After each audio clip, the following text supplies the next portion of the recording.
대통령의 상황 인식이 참으로 이상합니다. 법률가인 대통령이 수사와 조사의 차이를 모를 수 있습니까? 압수수색 권한도 없는 조직에서 조사해봐야 무엇하겠습니까? 범죄를 덮으려는 전수조사라는 말로 국민을 또 속이려 하고 있습니다. 국민들께서 수사와 조사의 차이를 모를 것 같습니까? 이젠 국민을 대놓고 무시하고 있습니다.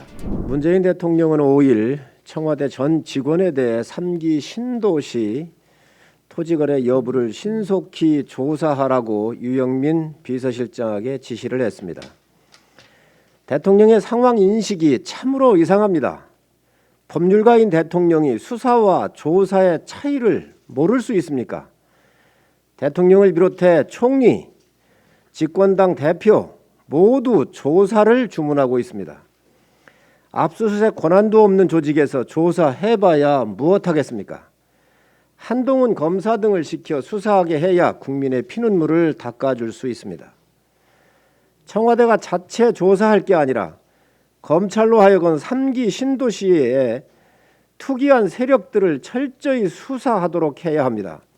이는 검찰의 직접 수사가 가능한 6대 범죄 중 하나에 해당하는 부패 사건입니다. 어떠한 권력의 비호를 받았는지, 누구한테서 정보를 받아 범법 행위를 저질렀는지 조사가 아니라 수사할 사항입니다.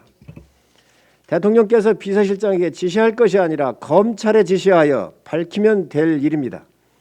범죄를 덮으려는 전수조사라는 말로 국민을 또 속이려 하고 있습니다. 국민들께서 수사와 조사의 차이를 모를 것 같습니까? 이젠 국민을 대놓고 무시하고 있습니다. 일반인들은 접근조차 할 수 없는 신도시 정보를 도둑들에게 열쇠를 쥐어주어 황금 창고를 털게 해준 방임 사건입니다.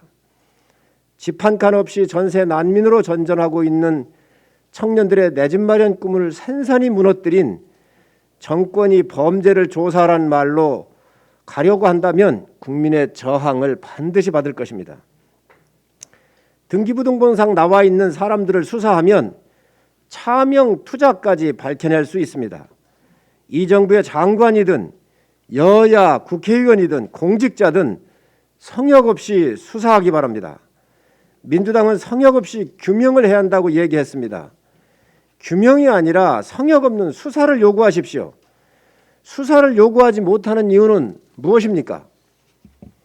이 파장이 서울, 부산 성범죄 보궐선거에 영향을 줄까 봐, 그리고 이 정권의 치명적인 결함으로 돌아오는 것을 두려워하지 말고 검찰의 성역 없는 수사를 요구하시기 바랍니다.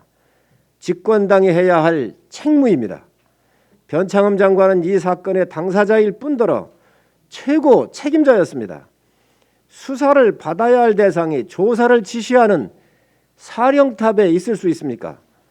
대통령께서는 국토부 장관의 책임을 물어야 합니다. 수사의 대상이 될지도 모를 장관을 조사의 책임자로 한다는 것은 투기 사건을 덮겠다는 의지로밖에 이해할 수 없습니다. 우리 국민이 수사와 조사의 차이도 모를 거라 생각하지 마십시오. 즉각 검찰에 수사하도록 지시해야 합니다. 대통령께서는 법률가이십니다.